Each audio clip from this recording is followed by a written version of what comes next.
Krishna.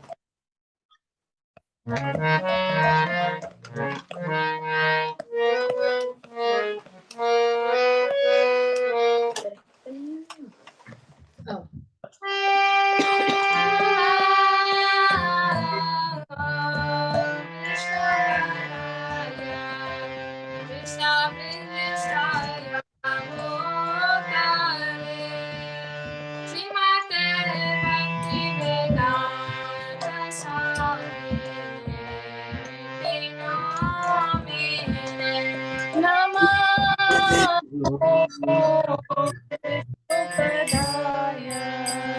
Krishna Krishnaya Bhutale Srimate Bhakti Vedanta Swami Iti Namine Namaste Saraswati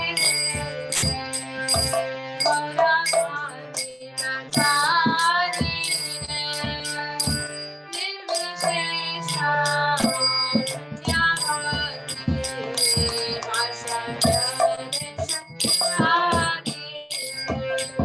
Namaste Saraswati Devi Gauravani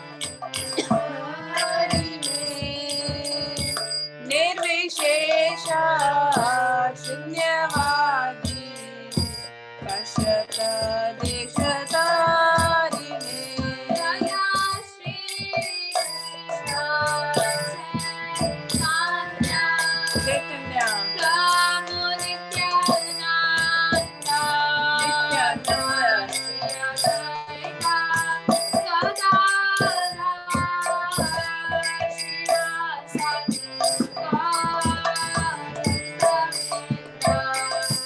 Jaya Shri Krishna Chaitanya Prabhu Nityananda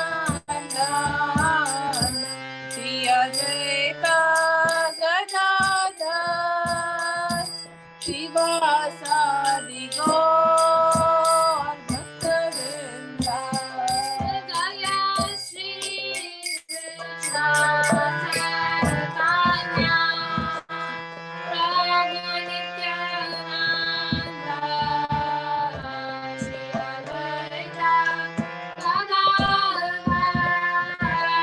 Shivasadi Gaur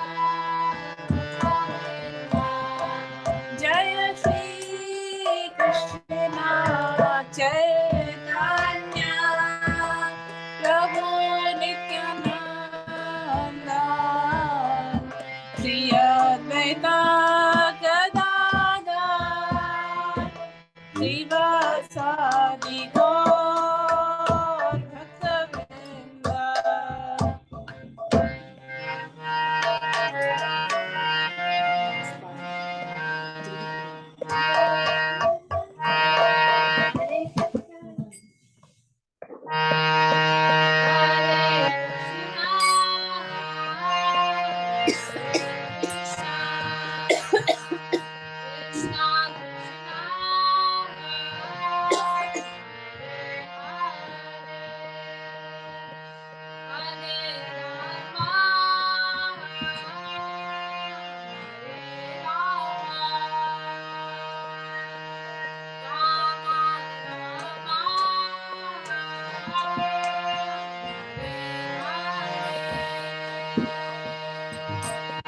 Hare Krishna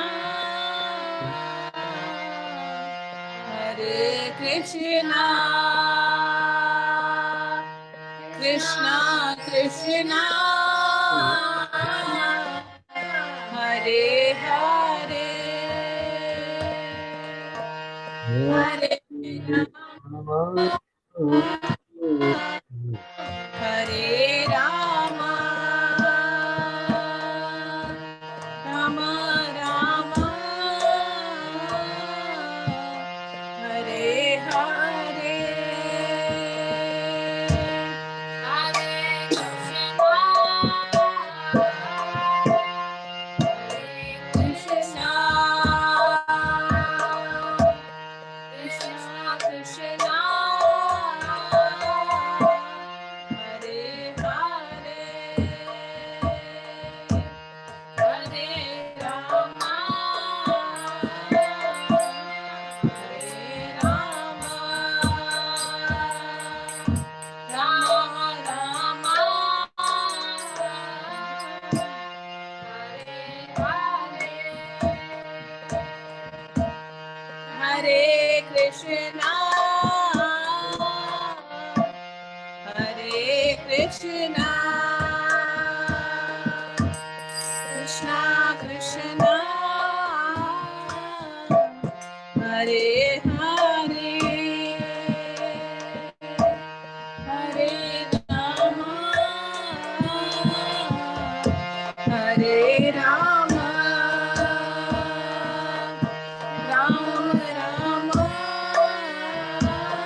Krishna Krishna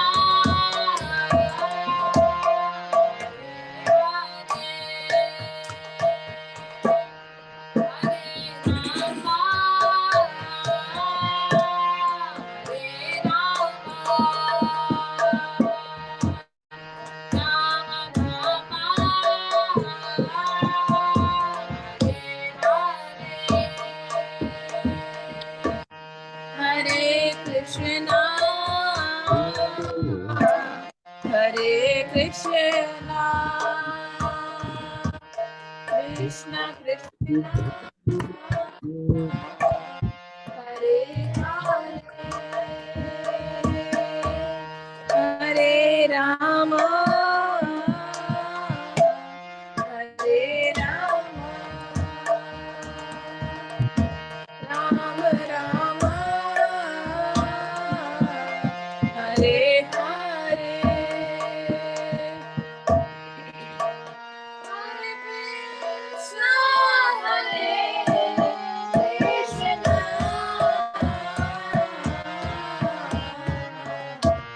Krishna Krishna Hare Hare,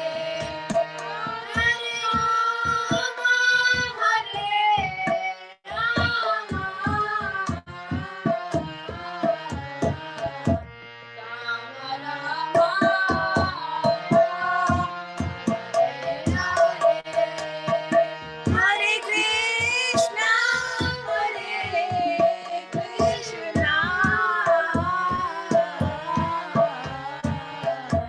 Krishna Krishna,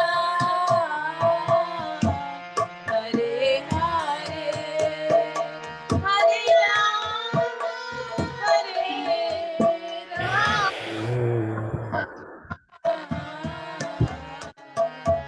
Rama Rama, Hare Hare, Hare Krishna, Hare Krishna,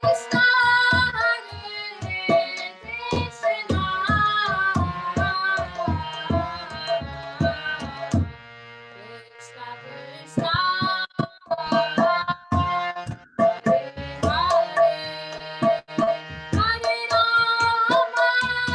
Hare, Hare Rama, Krishna Krishna, Hare Hare, Hare Rama, Hare Rama, Rama Rama,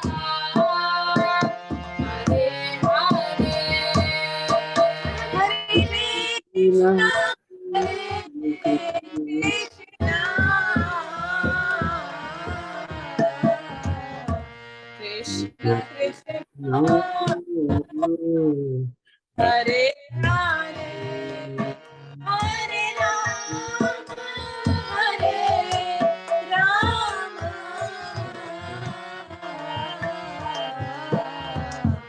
Rama Rama, Hare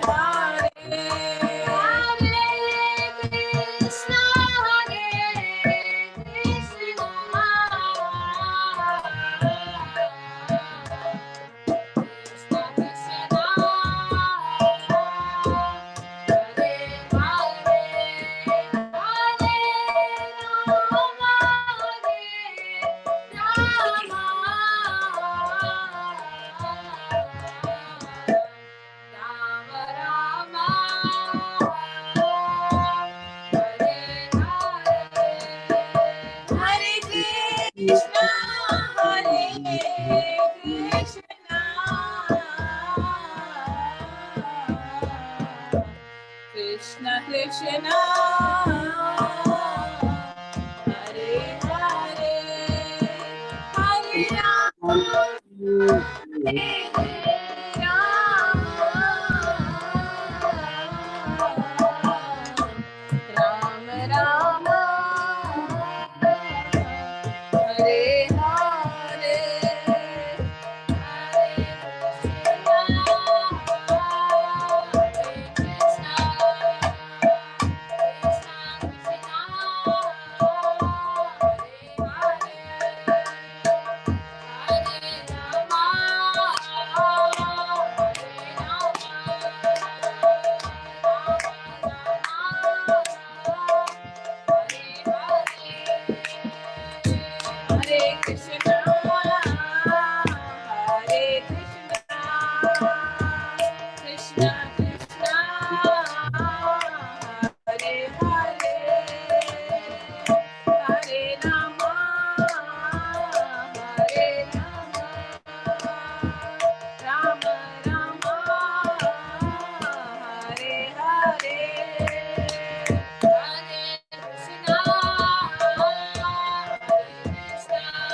Krishna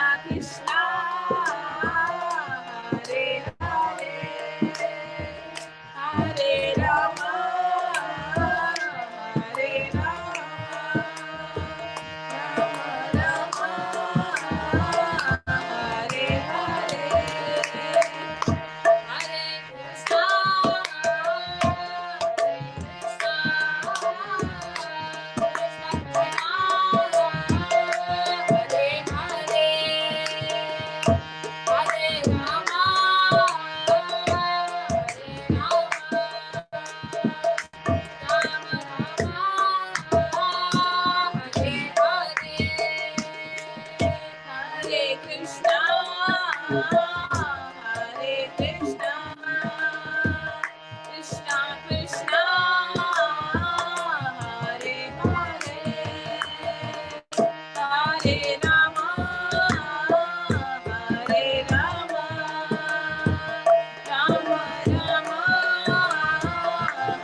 Hare Rama Rama Rama Hare Hare Hare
Krishna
Krishna Krishna Hare Hare Hare Rama Hare Hare Rama Rama Hare Hare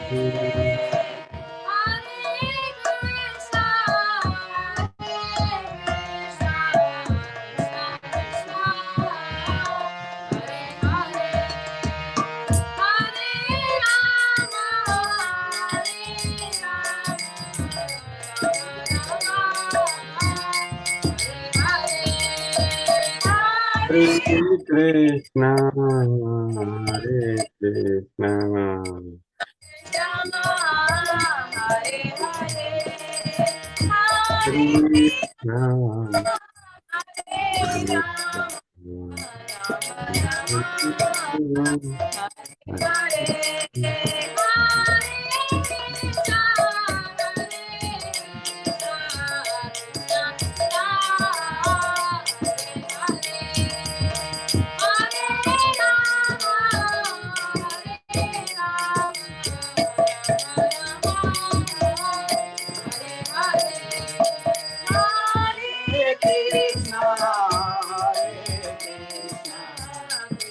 Krishna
Hare Krishna Hare Hare Hare Rama Hare Rama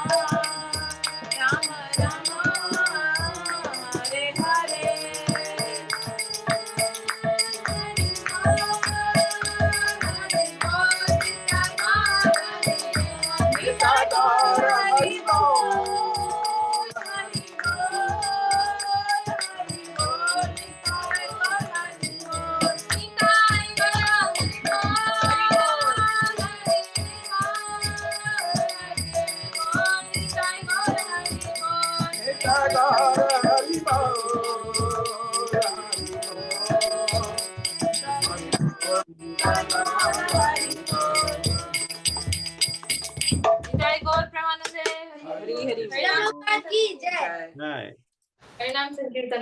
Jai. Hari Hari Bol. Kanchan Mataji and Mukunda Prabhu ki Jai. Wonderful Kirtan. Thank you very much.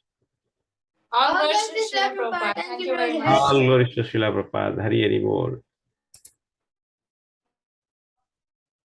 Very nice Kirtan. Hare Krishna. Hare Krishna Prabhu. Dandavat Pranam. All glories to Srila Prabhupada. Hare Krishna. Hare Krishna Prabhuji. Thank you for the wonderful Kirtan. Kanchan Thank Mata. you very much, Prabhuji. All glories to Srila Prabhupada. Thank you very much, Prabhuji. Hare Krishna. Aug 26th, Srila Prabhupada. Hare Krishna, Tyagu. Krishna Prabhu. Hare Krishna, Mata. How are you? Hare Krishna Prabhuji. Hare Krishna, Tyagu Prabhu, Vatsala Mataji, Kamsham Prabhu, and Hare Krishna ji. Prabhupada. Bhagavad Krishna Prabhupada Guru Maharaj ki jai. Jai. After 2 weeks, we are meeting.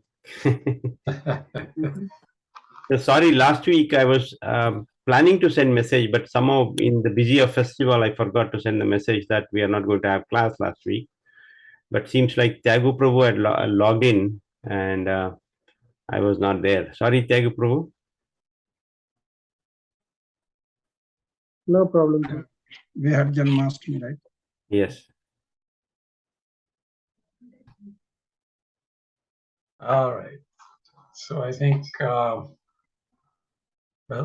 belated happy Janmashtami, happy Balram Jayanti, to everybody. Jai all Thank you. glories. Thank you. Happy Srila Prabhupada appearance day. And Srila Prabhupada Parents Day also. And upcoming Radhastami. Yes, in advance. Festival Bonanza. No, this actually the last 2 weeks. Last 2 weeks is really festival, like you said, festival bonanza. There is a lot of festivals and all that. Right. All important festivals. Yeah.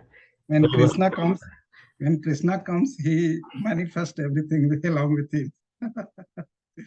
So all the festivals are coming. Yeah, it was a busy weekend for sure. Last weekend. Like buy one, get one free. Yeah, lots of festivals all in one, all of them together. Okay, so should we start it? Yeah, sure, Prabhu. I mean, honestly speaking, I forgot what we discussed last week. Last time was, I think we had just started chapter 5. I also don't remember exactly which verse we went. I think we did the first 2-3 verses. It was 3 weeks back, right? 2 weeks back. 3 weeks back, I think. 3 weeks back. Yeah. Yeah. So Ramjan Prabhu, do Yes. you remember? Yeah, Prabhuji, just we started chapter 5. Yeah. I think we had gone through the first 3 verses, maybe. Yeah, exactly. We completed 3 verses. can we revisit those, Prabhu, if you don't mind? Was that?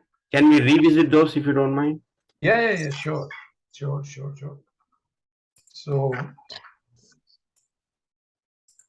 yeah, just trying to see here.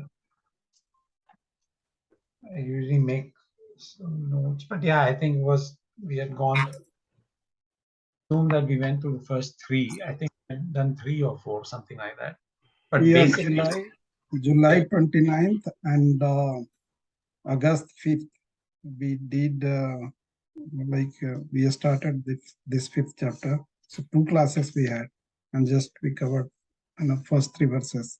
So we talked about liberation means the being free from the clutches of the Maya, and then in Krishna consciousness, do not desire the fruits of activity, and mind is constantly hankering and lamenting, and that is intelligence is the offering results to the so intelligence is the one which is offering results to Krishna. So that's what we studied there. We are forced to act, so that we were meditating on Prakirte Kriya Manani Gune Karmani Sarvasa. That was the reference from the third chapter. Yeah. So living entity desire and Paramatma sanction and modes of material nature carry out the action and reaction. So last conversation we had, which all things we meditated. all right. Thank you so much. Yep. And so basically the as we see, there are various questions that Arjun has asked. And here, chapter 5 starts with another question of Arjun, where he's saying,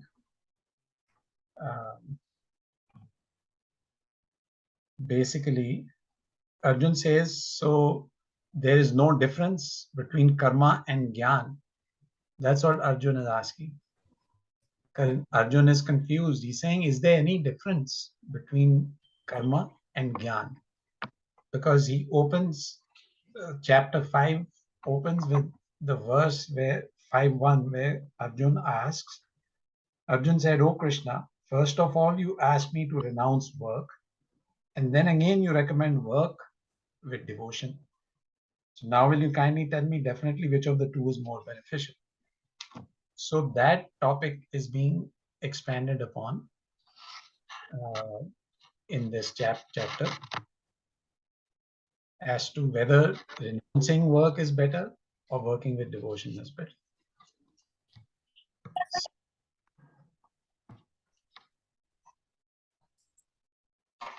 Then in the first verse, Krishna says that, renunciation of work and work in devotion, both good for liberation. But of the two, work in devotion better than renunciation of work. And then in 3, so basically in text 2, Krishna is saying that working in devotion is better than renouncing work. But he's not saying that renouncing work is not recommended. Krishna is saying renunciation of work and work in devotion are both good for liberation. So please hold that thought, because it can be a little confusing, and we'll clarify. And then in third verse, Krishna then says, one who neither hates nor desires the fruit of his activities is known to be always renounced. Such a person, free from all dualities, easily overcomes the bondage and is completely liberated. And then, so Krishna is basically now explaining two concepts. One is Sankhya, which focuses on renunciation. And he's also talking about Nishkam Karma, which basically focuses on working, but without attachment to the results. And as we go forward, Krishna will show that how both of them are actually, they lead to the same result. And then the difference between the two will be explained in more detail. But for now, at a high level, there is actually no difference. Why? Because renunciation of work means, when Krishna says renunciation of work is good for liberation, what he's saying is that renouncing the fruits of work is good for liberation. Not renouncing the fruits of work is good for liberation. And that is text 2. The renunciation of work and work in devotion are both good for liberation. So if you renounce work, Krishna means renounce the fruits of your work. That is the whole philosophy of Sankhya. It's about detachment. And the other path that Krishna is recommending is and work in devotion. And work in devotion. So Arjun is confused. He's saying, you're telling me to work and you're telling me to not work. What should I do? And should I work in devotion or should I give up work? Which one is better? So Krishna is saying Sankhya means becoming detached, which you are interpreting as renouncing work, but it is actually renouncing the fruits of your work.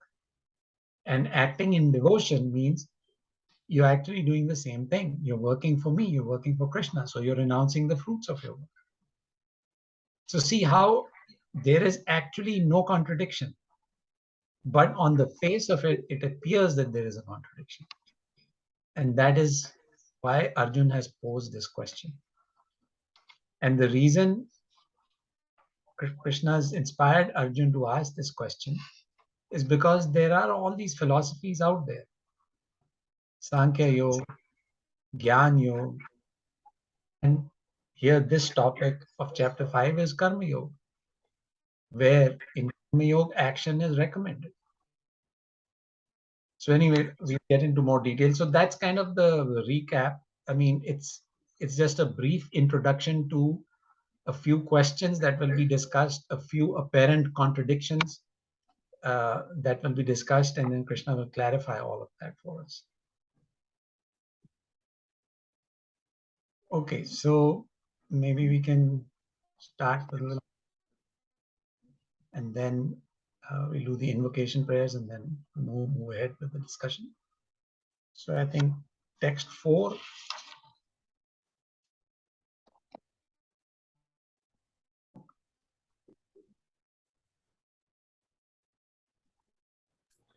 Shiva Prabhu, your kids are there? Suhrit Prabhu? No, Prabhuji. Okay, sir. You can read, Prabhu. It's been a while hearing from you. Yeah.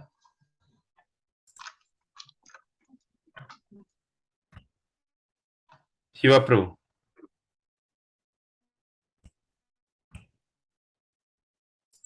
Which chapter, Prabhuji? Yeah, it is displayed on the screen. Okay, Prabhuji. Yeah. Chapter 5, text 4. Thanks. Sankhya Yoga Pratak Bhala Samkhyayogo pratak balasa Pravadanti Na Pandita pravadanti pandita Ekam Api Astita Samyaga ekamapi astitaha samyak Ubayor Vindate Phalam. ubayo vindate phalam. Translation.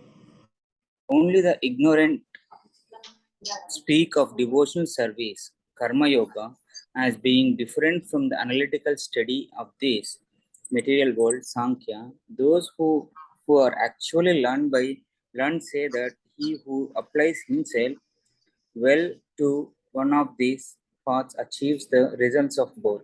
Hare Krishna. Thank you, Prabhu. Thank you, Prabhu. Tyagu Prabhu? Yes, Ji. Chapter 5, text 5.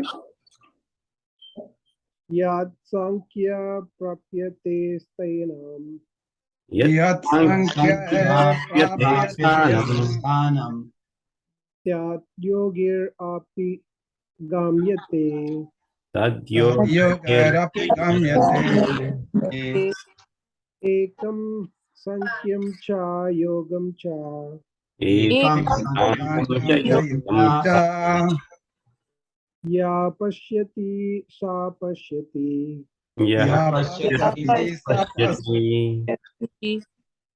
Translation. One who knows that the position reached by means of renunciation can also be attained by works in devotional service, and who therefore sees that the path of works and the path of renunciation are one, sees things as they are. Hare Krishna, Prabhuji. Thank you, Prabhu. Narasimha Prabhu? Hare Krishna, yes, Prabhuji. Sannyasasthu mahabaho Sannyasatu mahabaho dukkhamaptum ayogataha dukkam aptum ayogataha yoga yukto munir brahma yoga nirbrahma nachirena adhigachyati.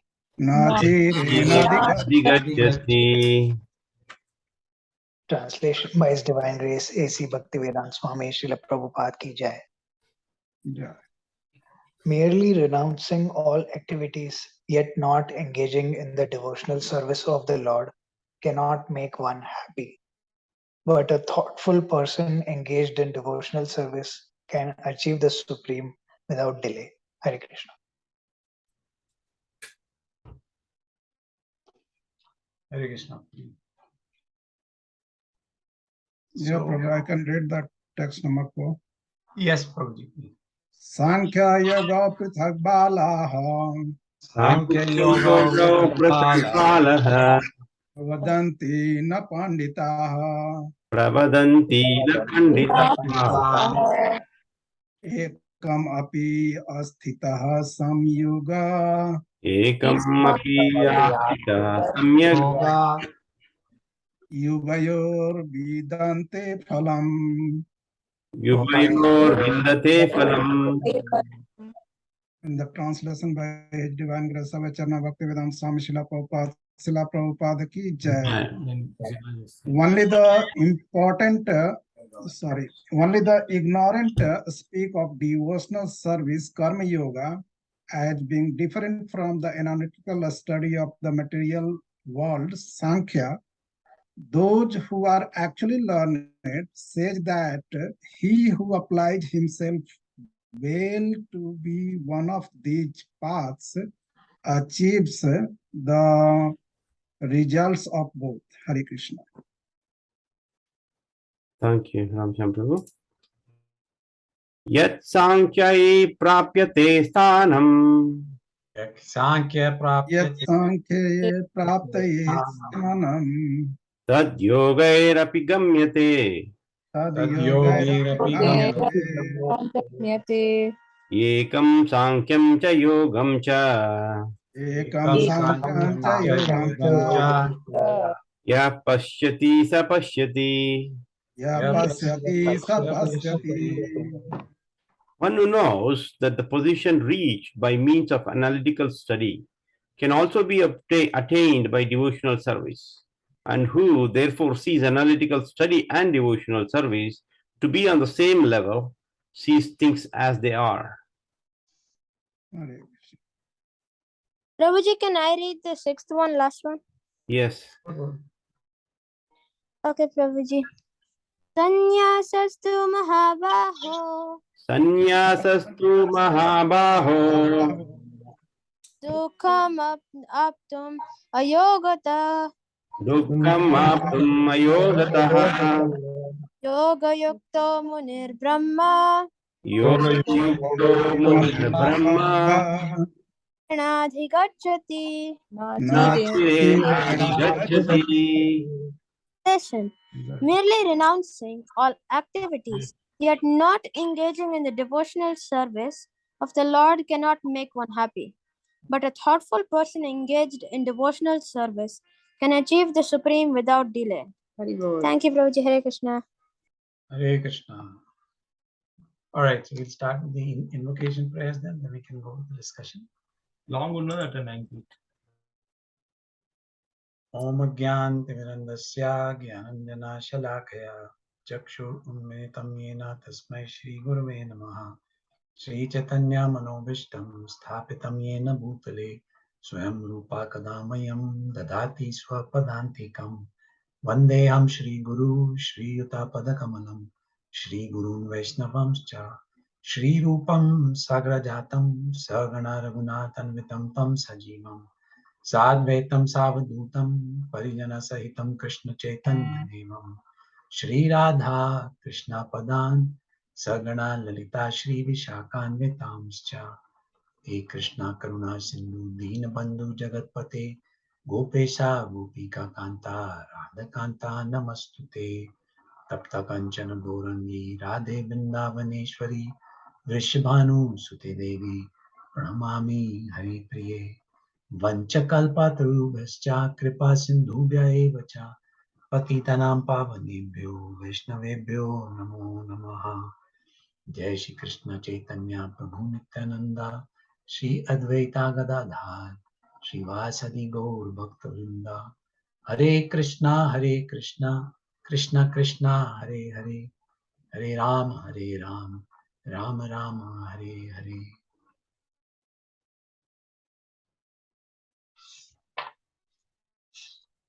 Let's read text 4. Sankhya Yoga Pratadbala Pravadanti na Pandita Ekamapi Astita Samyak Ubayor Vindate Phalam. So here now, in response to Arjun's question about whether, Arjun said, is there any difference between karma and gyan? And so now Krishna is answering that, and he says, there's actually no difference. He says karma or karma yoga, which is the same as devotional service, is not different from the analytical study of the material world, which is Sankhya. And The reason this is not different, although on this, so let's just back up a little bit. On the surface, they appear different. What is the difference? Sankhya says that you should renounce work. And Karma Yoga says you should perform action, you should perform work. So that is the apparent contradiction between the two paths. But Krishna is saying that both these paths are exactly the same because they lead to the same goal. And so one interesting way to think about it is that should one work with detachment, which is the object of Karma Yoga, or should one altogether renounce work, which is the recommendation of Sankhya? So Krishna is saying these two paths lead to the same goal. So these are not two different paths. Because they are not two different paths, they are just two different aspects of the same path. This we should be clear about. They are not two different paths. They are two aspects of the same path. And so the goal of both of these paths is exactly the same. They lead us to Krishna consciousness. They lead us to an understanding of our devotional, that we are servants of Krishna and that we need to engage in devotional service. So that's why Krishna is saying that these are exactly the same. So then how do we resolve the apparent contradiction between Sankhya saying, do not work, you must renounce work, and Karma Yoga saying, you must work? So the analogy given is, suppose you are holding an axe in your hand. Now you want to actually you have a choice either to hold an axe or to hold a rock, and you're currently holding an axe.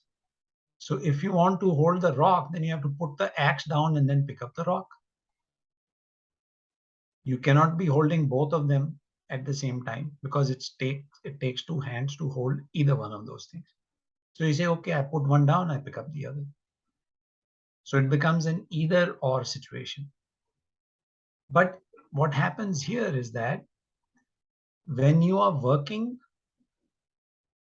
in Karma Yoga or in Nishkam Karma or in devotional service, you are renouncing the fruits of the work. And the Sankhya Yoga path also wants you to do the same thing, renounce the fruits of the work.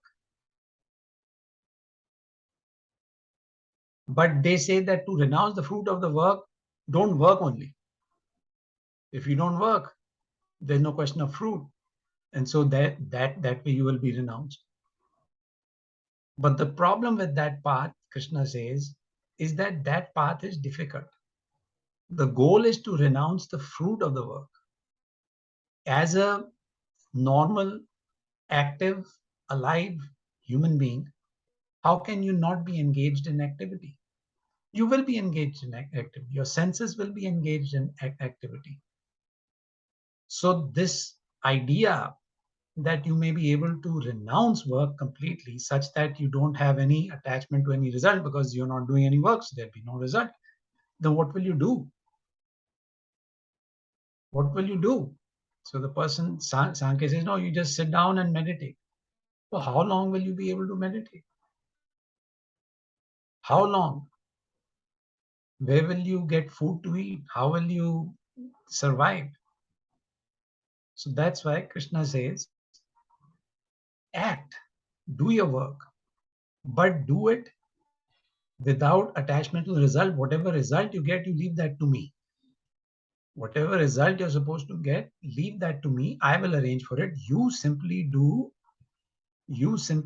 perform your duty, you simply perform your action, you simply perform your work and renounce the fruit of the work. So that way, the objective of both is achieved, meaning Sankhya and Karma Yoga. But Karma Yoga is more practical, more easy, more realistic to perform in this day and age. So we read through through verse 6. The basic thing is that these six, so this chapter is basically split into a few different parts. Verses 1 to 6 are basically talking about Nishkam Karma Yoga, which is easier than renouncing work, or Sankhya Yoga. And then how to perform this Nishkam Karma Yoga, that will be the topic of verses 7 through 12. But right now we are focusing on 1 to 6, which is Nishkam Karma Yoga being easier than renouncing work, which is Sankhya, but it provides the same result. So in text 5, Krishna says, one who knows that the position reached by means of analytical study can also be attained by devotional service, and who therefore sees analytical study and devotional service to be on the same level, sees things as they are. Ya pashyati sa pashyati. Pashyati means one who can see. So Krishna is stressing here that do not think that there is a difference in the goal. In fact, so he says that the position reached by means of study can also be attained by devotional service. And then in 6, Krishna explains the danger or the difficulty in following the Sankhya path. He says, merely renouncing all activities, yet not in. Actually, somebody else should read this. Anybody would like to read the translation? Somebody who hasn't had a chance yet. Jai Ganesh Prabhu. Vatsala Mataji. Hare Krishna, Prabhu. Hare Krishna. Text 6 translation, right, Prabhu? Yeah, just the translations. Yes. Yeah. Merely renouncing all activities, yet not engaging in devotional service of the Lord, cannot make one happy. But a thoughtful person engaged in devotional service can achieve the supreme without delay. Hare Krishna. Hare Krishna. Thank you. So there you go. So Krishna says, merely renouncing all activities, yet not engaging in devotional service cannot make you happy. It's like we had discussed, look, if you renounce all activities, then what will you do? We can't just go and sit in a cave and say that I'm a great yogi. Says it's not practical in this age. In Kali Yuga, it's absolutely not realistic. Better thing is, says, but a thoughtful person. He's saying, so this is the path that he's recommending. He's saying a thoughtful person engaged in devotional service can achieve the supreme without delay. So the idea, even the Sankhya yogi is trying to attain the supreme, and the Karma yogi also trying to attain supreme. But Krishna is clearly stressing that a person engaged in devotional service can achieve the supreme without delay. And then in the purport, Prabhupada explains, the whole difference between Mayavadi philosophers and Vaishnava philosophers, and the Mayavadi sannyasi, Vaishnava sannyasis. But anyway, the point is, why take the harder path? Krishna is saying, why take the harder path? If you take the harder path, you will make it just more difficult, and you're going to get to the same spot, but there is more chance of, or there's greater risk in the Sankhya path than the devotional service path. So devotional service, as we've seen and as Prabhupada has numerous times explained, it's a realistic and practical path. There are certain restrictions, of course. Why are there restrictions? Would anybody like to take a guess at why there are restrictions? Firstly, what are the restrictions in the devotional path? You have to be austere. Sure. So what are some of the austerities that we try to follow? And Yes, Vatsala Mataji, she's got before a hand. eating, we have to offer what is austerity. And we have to eat only vegetarian. We have to get up early, chant. These are all austerities. Sure. Vatsala Mataji's got a hand raised. I think. Hare Krishna, Prabhu. Hare I Krishna. have two things I was in doubt. The austerities mean that we have to follow 4 regulative principles. And when we are, I think, chanting, we have to pay attention to what we are chanting. And when we do devotional service, think of Krishna when you do the service. And follow the regulative principles. That's more important. Just be careful what you do. Here, I have a question regarding thoughtful person, Prabhu. What is a thoughtful person do? That means he has to be in Krishna conscious state, not any thoughtful person. He can be thoughtful and do nice things to others, right? Right. So here, specifically, it means a devotional service, right? Yes. Because the word used here is ayogata. And then next word is yoga yukta. So one engaged in devotional service, and then he's called a muni or a thinker. So that's where that thoughtful person is coming from. He's called a muni. Okay. So yes, coming back to, oh no, go ahead, Mataji. Okay. No, Mataji. Prabhu, that was my question. And why is he going back and forth about, here it says that both are 2 aspects of the same path, right? Analytical study and devotional service on the same level. And why is Arjuna still going back and forth about that? And why is Krishna explaining this to him all the time? If he has said one thing and he cannot, you should grasp it, right? He is a very knowledgeable, intelligent soul. Yeah, so the reason Arjun is asking now the difference between Karma Yoga and Sankhya Yoga is because he hadn't asked this question before. You see, this is chapter 5. I tell you, chapter 4. Okay, let's just start with chapter 1. Arjun said, I don't want to fight because I think I will be committing sinful acts. And then to that, Krishna answered in chapter 2 that if you don't do your karma, then you will incur sin. But by doing your karma of fighting, you are actually not going to incur sin. Then in chapter 3, Krishna says that there is Buddhi Yoga, or chapter 3 was also Karma Yoga, right? Remember, there are 2 chapters. Karma Yoga was discussed again, introduced in chapter 3. And it says when you act in Karma Yoga or Buddhi Yoga or devotional service, you will make yourself free of sins. Over there, then Krishna clarified to Arjun. But then here Arjun is again asking about difference between Karma Yoga and Jnana Yoga, because he's saying, see, Arjun is trying to find a way to not fight. So now he's bringing up another point. Oh, but karma and Gyan, Krishna, you had said Gyan is very important. Gyan means I can get Gyan through Sankhya Yoga. Sankhya Yoga means I should not be performing activities, so I shouldn't be fighting. So all these different angles, Arjun is coming up with many different arguments to avoid fighting.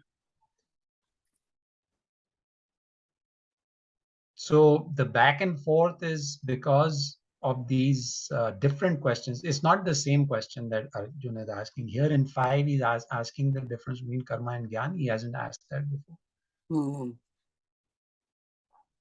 Okay, so he doesn't want to basically fight. That's the reason why he's asking all these questions. Correct. Correct. Okay. Correct. Ram Okay. Prabhu. Yeah, Prabhu. So I wanted to just comment on the austerity which we were talking about. So later on the chapter, further chapters, Krishna tells about the austerity, how a devotee or one should do the austerity. Yagya dana tapaschaiva pavanani natyajat karya eva cha yagya dana tapaschaiva pavanani manisana. So tap is the austerity there. So that these should not be given up, and this should be always should be performed. And those who perform that, they get purified. So we have to do the austerity. And Mukta Sangha Prabhu and others, Mataji, Vatsala Mataji very well explained about what is the austerity for us. Wake up in the early morning, Brahma Muhurta, do the chanting 16 rounds, then go for the Mangal Arti, do Tulsi Puja, then Guru Bandhana. These all things are austerity. Means just even the sleep Maya is the like so intense that nobody wants to give up the sleep. So if we are giving up the sleep and wake up in the early morning, like Mukta Sangha Prabhu is the example, he wake up so early morning and inspire others to have go for the chanting of rounds, so and daily, like 4 a.m., 4:30, max 5, he puts their Srila Prabhupada quotes as well. So kind of, like for devotee, austerity is to do the chanting, Savanam Kirtanam, and those early in the early morning. That's the austerity. By doing that, what we'll get, what's the fruit of we'll get. So that's our heart will be cleansed. Chaitanya Mahaprabhu says that same in the first verse of the Sikshastra, Chetudarpanamayam. So once that is cleaned up, then everything will be developed. We'll get the taste of the, like our devotional service. So Yaya Atma Suprasiddhati. Then Krishna will be praised, and then the result will be we'll go back to Godhead. So that's the fruits of austerity. Hare Krishna. Hare Krishna, Prabhu. Thank you so much. Yeah, and so see, I mean, the thing is that these austerities are to be performed because they help in our spiritual advancement. Now, not everybody has the ability, health, or circumstances of the situation to be able to chant at 4:30 in the morning. Even Prabhupada, actually, when he was a Grahastha, he used to break up his 16 rounds into 4 sets of 4. So do 4 in the morning, 4 in the pre-noon, 4 afternoon, and 4 in the night before sleep. Because that was his his household responsibilities and so forth were there. So the idea is that one should do those 16 rounds. It is an austerity to do 16 rounds because, first of all, it's an austerity of the tongue, and second, it's an austerity of the mind. And it is austerity of these two things because, first of all, you're engaging your tongue for 2 hours in a day, chanting these 16 rounds in just chanting the holy name of Krishna. Then it's an austerity of the mind because you're focusing your mind on this rather than something else. See, people, there are so many distractions. There's TV, there's movies, there's this, there's that. But you take your mind away from that. You say, no, I'm not going to spend my mind on that. I'm going to spend my mind, or I'm going to engage my mind for these 2 hours in remembering and hearing and focusing on Krishna. So it's an austerity of the mind. Now, why these austerities are necessary? It's because, as we had discussed, our body is material. But who are we? Are we the body or are we the soul? We are the soul. We are the soul. Is the soul material or spiritual? It's totally a spiritual Soul is spiritual. But body is body spiritual? No. Body is material. So there is a disconnect between the body and the soul. Now we'll study this later on in this chapter. But what is causing the body to do things? Attachment. Yeah, and it's the three modes of nature: tamogun, sattvagun, and rajogun. Those are the ones that are controlling our body like puppets. Yeah. Material, they engage our body in materialistic endeavors. Rajogun will say, "Oh, listen to loud music, rock stars." They are all in.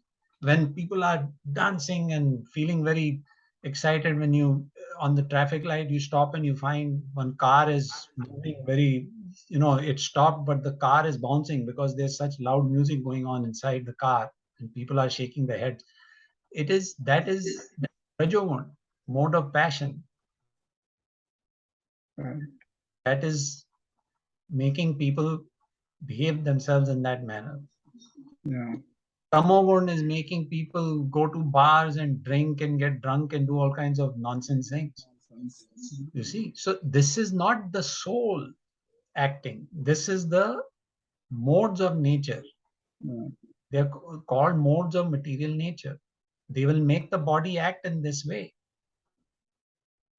And the body means our body, the gross and subtle body, meaning our hands, eyes, legs, the body that we can see, and the subtle body which we cannot see, which is the mind and the intelligence, the false ego.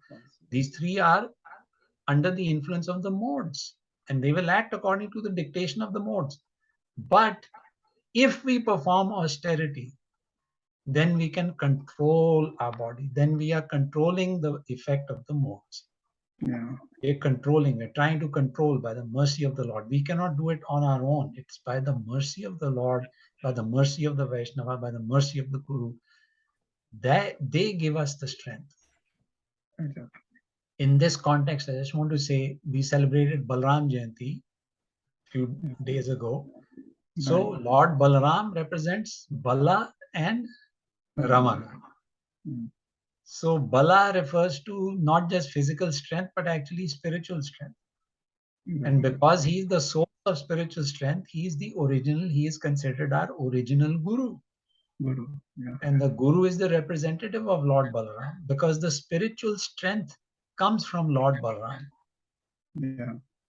So Lord Balaram gives us that spiritual strength if we pray to him sincerely, with which we can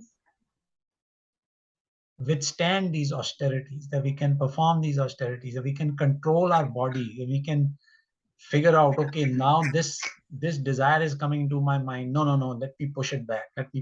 So this is only possible through the spiritual strength coming from Lord Balaram. And Rama, the Ram in his name refers to Rameti, bliss, spiritual bliss. So when we pray to him for spiritual strength, he helps us to engage in our devotional activities, in performing these austerities. And these austerities, when we perform these austerities, and when we engage in these spiritual activities by the strength given to us by the mercy of Lord Balaram, then we can experience a little bit of Ramana or spiritual bliss. So that is the position of Lord Balaram. And so we pray to him, we submit to him so that he may give us the strength with which we can fight these modes respectfully. And that is austerity. That is austerity. So the purpose of performing austerity is not to punish ourselves. It is actually to reward ourselves. We reward ourselves by performing austerity because we reward ourselves with Ramana. We prevent ourselves from engaging in so-called material object-driven happiness, which is temporary at best. And instead, we choose spiritual happiness, Ramana, which is permanent happiness. So when we perform austerities, when we fast, why do we fast? Why do we engage in fasting? The main purpose of the fasting is to, why I am fasting. Because of that, I should be meditating on that. What is the reason I am fasting? I mean, I have to put my attention on that. What the reason? For the Lord's sake, I am fasting. So I have to fully concentrate on the Lord's, form, pastime, paraphernalia, like everything. So Right. that's the reason. Sure. That's a great answer. Thank you, Prabhu. Mitranda Mataji. Hare Krishna. I was just Prabhu. He pretty much said the same thing. And I was just thinking to share, but he pretty much said what I was thinking also, that it's for Krishna's pleasure that we fast. It's in some instances, I've noticed over the years I not to criticize, but a misconception that we fast because we want some benefit, we want some boon, we want some, we want something. It's about us. But our fasting, if it's not about Krishna, then we why are we doing it? If it's about gaining something or looking devotional or appearing this way or that way, then we have the wrong concept. It's just like Hiranyakashipu, he fasted. He did all kind of tapasya. He did all kinds of things, but only for the purpose to give him more power so he could continue to abuse. Correct. So if it's not for Krishna, what are we doing? Exactly. That's a beautiful explanation of why we fast. We fast because we try to control our senses from what they would do otherwise if unrestrained, and instead divert our senses to activities that are pleasing to Krishna. So there is a beautiful one sentence summary of why we fast and what's the benefit of fasting, which encompasses all of the great points that both Ramchandra Prabhu, Mitra, and Mataji made. And that one little phrase I thought was worth sharing because it kind of stuck in my head. The one phrase was, we don't fast from food, we fast from sins. We don't fast from foods, we fast from sins. Because when we fast, one of the things we do is, obviously we are trying to do it to please Krishna, but one of the things that we do is we don't eat certain foods, or we don't eat it all, we don't drink water for some time, and all that kind of stuff. But that's not to punish ourselves. It's not to punish our body. It's not to lose weight. It's to develop the capacity by Lord Balaram's mercy to control our senses and re-engage them in a manner that's pleasing to Krishna. So when we engage our senses in pleasing Krishna, we are not committing any sins. So we don't fast from food, we actually fast from sins. And I thought that was a very simple way of encompassing a lot of this, a lot of these great thoughts. So austerity, that is what. So austerity is necessary. Well, we're actually running out of time. We'll get into that more, but I was just looking at Sukdev Goswami's beautiful picture behind Ramchandra Prabhu sitting there and speaking the Bhagavatam. And that's where the four regulative principles come from, because Kali Yuga was about to start when Sukdev Goswami gave these instructions or these narrations to Parikshit Maharaj. And so we'll get into that another day. But for now, the topic that we were discussing in verses 1 to 6, chapter 5, is that Krishna is saying that Nishkam Karma Yoga should be followed, meaning continue to work, but renounce the fruits of your work. And renouncing the fruits of our work is made possible when we perform certain austerities, when we perform fasting, we perform all these sorts of practices of devotional service. These strengthen our ability to engage ourselves in working for Krishna. This is Abhideya. There's Sambandh, Abhideya, and Prayojan. These are the three building blocks of any spiritual activity. These are the three building blocks of our entire Vedas. The entire Vedas, all of the verses in the Vedas, can be analyzed within the framework of Sambandh, Abhideya, and Prayojan. So anyway, we'll get into that another day, but Vatsala Mataji has her hand up. So go ahead, Mataji. Yes, Prabhu. I think in olden days, when I was young and when my mother, everybody was fasting, I think I just understood, not that they want to get rid of their sins, they never discussed it, but I was under the impression they are they want something, maybe something to happen in their household. Of course. The children should be benefiting something. But here, when we are doing that, we don't even think about any rewards or anything. We just do it, right? Are we thinking about future benefits or in the past karma to be wiped away from our system? I never thought of that. When we are fasting, we just fasting. That's it. We never put anything into it. No, nothing to increase. Well, we do it for Krishna, I mean, they said it's good for you, right?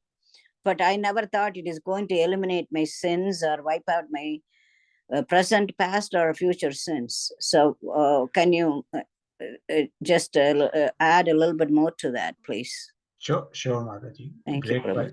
Very nice question. So, you see, when we perform devotional service has the power to eradicate our past karma, past sins. And of course, because you engage in devotional service, you don't incur new or fresh bad karma.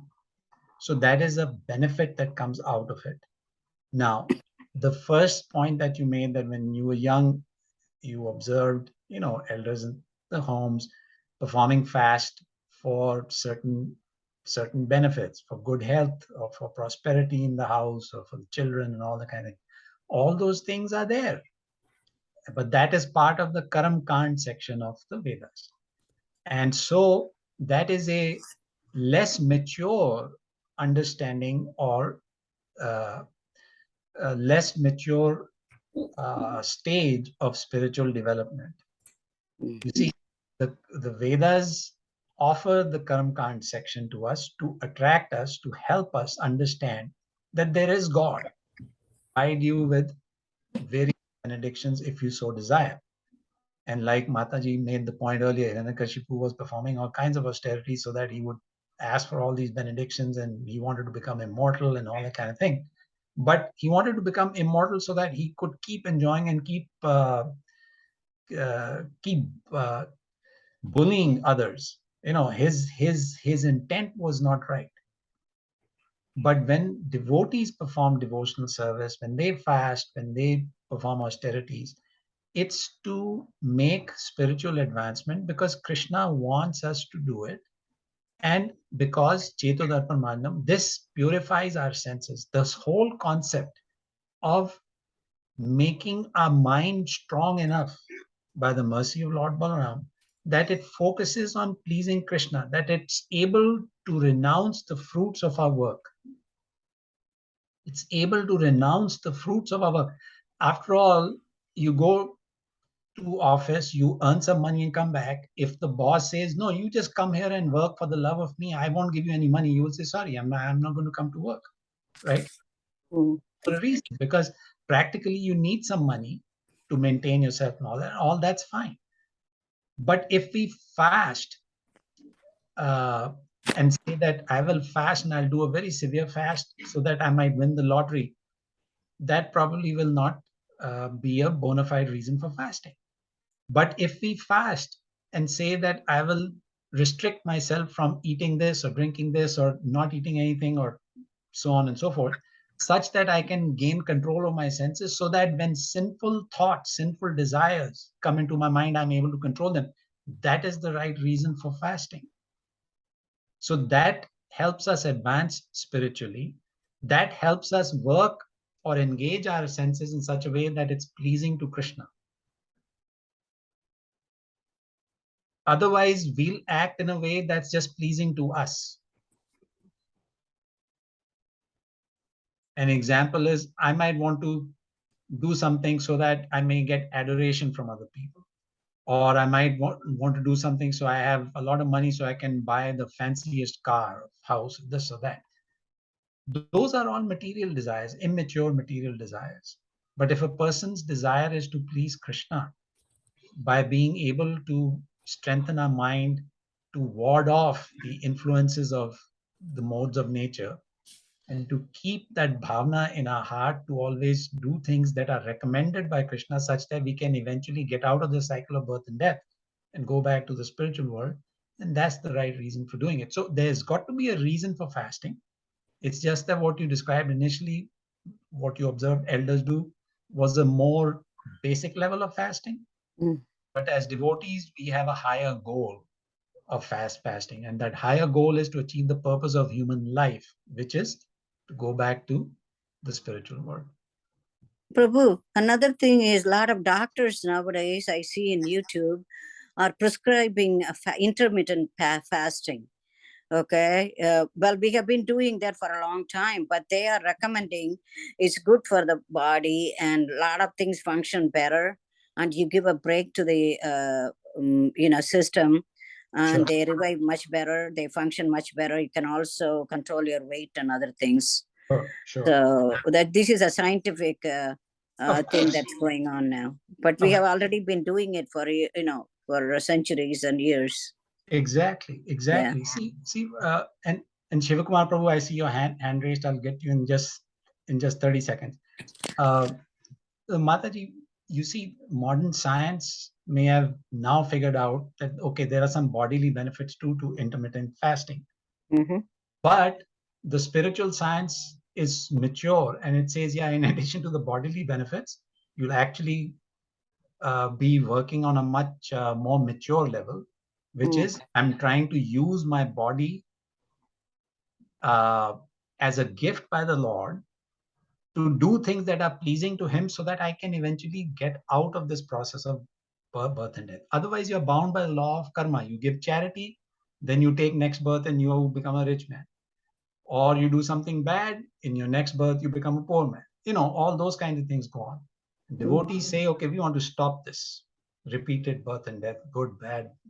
We don't want that. We want to go back to where we originally came from. That's where we are supposed to be. Why are we in this jailhouse, in this material world? Let's do things to please Krishna and go back to the spiritual world. I hope that answers your question, Mataji. Then we can move to Yes, Shiv. Prabhu, thank you. You're welcome, Mataji. Shivkumar Prabhu.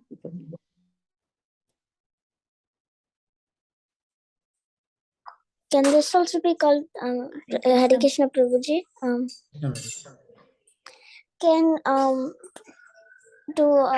this also be called a reason? Because to eradicate our sins from our past and do not make any more sins, we fast on Ekadashi and we focus more on Krishna. Yes, exactly. That's a wonderful reason. When we do fasting like that, it eradicates our sins and helps us get more attached to Krishna. Very nice. Thank you, Prabhuji. Hare Krishna. Hare Krishna, Prabhu.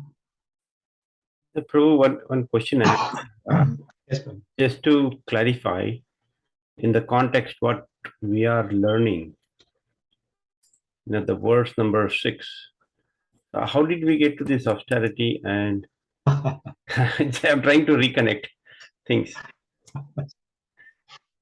The reason we got to that austerity is because, and I'm laughing because we actually went way more into it than I was originally planning to.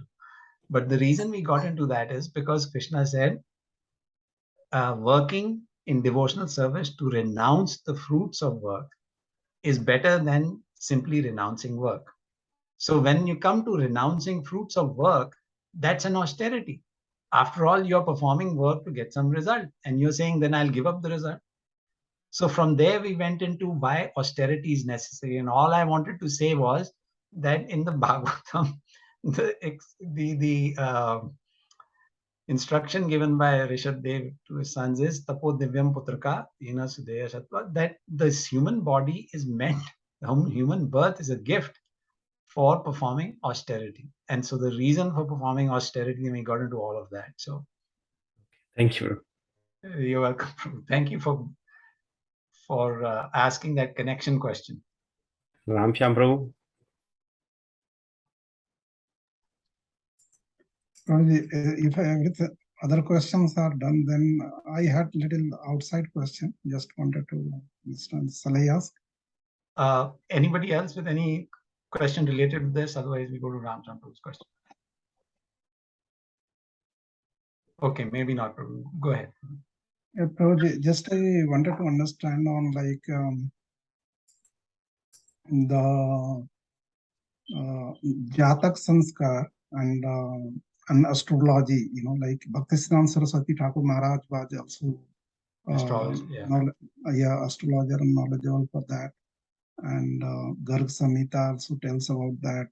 So how far, and in this Bhagavatam first canto, especially after Bhisma Stuti and all. So after that, Yudhishthira Maharaj, after the means when Parikshit Maharaj properly protected from Aswathama Brahmastra, so he's doing lots of austerity kind of, and he's calling Brahmanas, and he's giving lots of like the dhan kind of donations, cow, land, gold, everything to them. And asking him for what will be the future for him, how Parikshit Maharaj will be, whether he will be doing a very good administration or not. And so he wanted to know about the future of him. So many Brahmanas came there and they predicted different means depending upon the constellation of the moon, sun, and everything when he was born. So in that context, I wanted to understand like how far it is good to know about our astrology, and also for our kids, how far we should do that Jatak Sanskar, like Yudhishthira Maharaj, as he did for Parikshit Maharaj, like the names since he was saved, so he was very happy, and upon that he, for the name sanskar also, he did lots of austerity on that, So if you can put light on that. It's probably my basic understanding. I mean, by no means an expert on the science of astrology or anything, but it is scientific because it kind of calculates the influence of the modes of nature upon us. You see, when they say that your constellation is this and your so-and-so planet is acting upon you and this and that and all that, that basically can be understood from the perspective of the three modes of nature acting upon us. So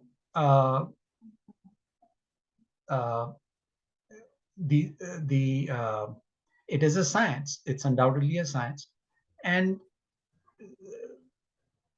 but Prabhupada has repeatedly stressed that it's complicated, and the benefit that you get out of that can be achieved by engaging sincerely in devotional service. Because again, when you're watering the root of the tree, you're feeding the entire tree. So when you are engaging in devotional service, you're pleasing the Supreme Lord. When the Supreme Lord is pleased, then all the other devtas, they are also pleased. Devi, devtas, they're all pleased. So it just becomes more efficient. Now, the other challenge is finding a good astrologer, somebody who's accurate, somebody who can, do the right thing at the right time. I mean, definitely it could be helpful provided you find a good qualified person. So that kind of is a challenge. Yeah, very perfect, bro. Like, now in the Kali Yuga, on that time it was Dwapar Yuga, so that kind of sages were qualified, yeah. Yeah, they were qualified, and In fact, if we remember for Yudhishthira Maharaj also on that time, so lots of rishis were came on the time to bless. They were very high level. Whatever Right. they were blessings, that blessings were going on. Means that that was happening. And now, if somebody bless also because of the contamination, blessings doesn't work. Right. Yeah. So watering the root is that is work in devotion is the more beneficial rather than just working It's- for that. Yeah. It is safe. It is safe. Yeah. Therefore, it is effective. Of Yeah. course. Narasimhan Prabhu, you got a question? So sorry, just for Yeah, go ahead. Aunty. So parallelly that we should also perform that. We should do that because we have the kids. So whenever whatever sanskara is required, suppose say for the timing, if we say like for marriage sanskar also, that is also one sanskar. So we cannot say just chant the Hare Krishna No. Right. So parallelly we should do this also. The sanskar, we should do that also, right? Prabhuji? Right, provided, I mean, you find the right person who's knowledgeable and does it the right way. Yeah. Okay, thank you, Prabhuji. Yeah, I mean, for marriage ceremony, you got to have the different shlokas being recited, which are appropriate for that occasion at the right time and muhurat and all that kind of thing. Yeah. Prabhu, Not only that, even anprasam and then what is called, then putting the pen on the hand of the kid, those are all things we follow, still we follow. So that we should be carried on, right? Even Chaitanya Mahaprabhu also went to Gaya to do his Pindadan Tarpana. Yes. Right. So those are all prescribed duties from the Vedas, according to the Varnashram system. Yeah. Yes. Yeah. So yeah, parallelly we have to do not only what is the easier like work in devotion, so just watering the root. Not only this, side by side we have to do. Right. But we have to give the importance of this one. I mean, devotional service. Loving devotional services we should do. Right. Okay, I got clarified. Thank you. I took much time. So yeah. Prabhu, this is me again. Yes, ma'am. I thought Hare Krishna devotees, they don't normally believe in astrology because we believe in Krishna. He takes care of our issues.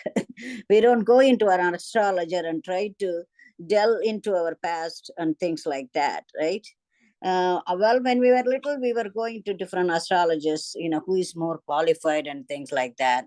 But I don't think, I mean, it is not a deeper connection with them to find out what am I going to do, whether I should do this or no. And also they are advocating astrology with numerology. So you pick out, according to your number, then you do certain things. You pick out certain days to do it. But if we believe in wholeheartedly in Krishna, then I don't think we really need to believe in astrology to guide us, right? This stars is going on. They were telling me for my Shravana Nakshatra, this is something big is going to happen. Just for the sake of it, I just watch it, but I don't really believe that is going to happen. Nothing will happen without Krishna's knowledge. Yeah, everything happens by the will of the Lord. Yeah. That is for sure. Narasimhan Prabhu? Narasimha Prabhu? Yeah, Hare Krishna Prabhuji. Hare Krishna. Just on a lighter note on this topic of astrology, like they have all these planets like Saturn and Rahu, Ketu, Moon, and they all give different results. They have influence on our mind. I was listening in some lecture that there are total 9 planets, and then there is a 10th planet. It's called Krishna Graha. So anyone who comes, under the shelter of the Lord, then it is the Krishna Graha which will determine what will happen. So basically, it's the Lord's mercy, His will, like you mentioned. Hare Krishna. Right. Hare Krishna, Prabhu. That was interesting. Thank you for sharing that, Prabhu. All Yes. right, Prabhuji, Thank you. Mataji, Prabhu. Okay. It's a wonderful discussion as always. Thank so you. there is from everybody and get everybody's perspectives. So thank you all so much. Thank you, Prabhu. Vanchakal. Vanchakalpatarubhyascha kripasindubhyo Anantakoti Vaishnav Zindagi Jai. Jai Shri Prabhupada. Prabhupada Jai. Jai. Krishna Prabhu ki Jai. Jai. Thank you very much, Prabhu. Haribol. Thank you all. Thank you very much for Thank you, clarification. Prabhuji. Thank you, Mataji. Thank you, Mataji. Hare Krishna. Hare Krishna.